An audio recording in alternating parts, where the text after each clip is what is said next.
Napack ko na po yung mga breads na andito. Pero marami pa po akong ginagawa. Torta, obi bar, bahog-bahog mixed, tainga, pandikarni.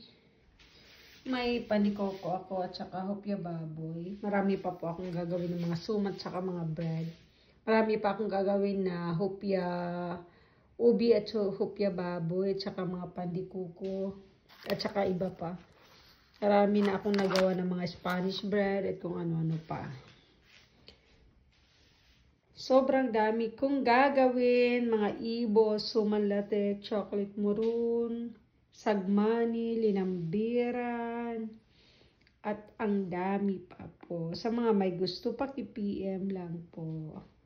Thank you for watching. Bye-bye!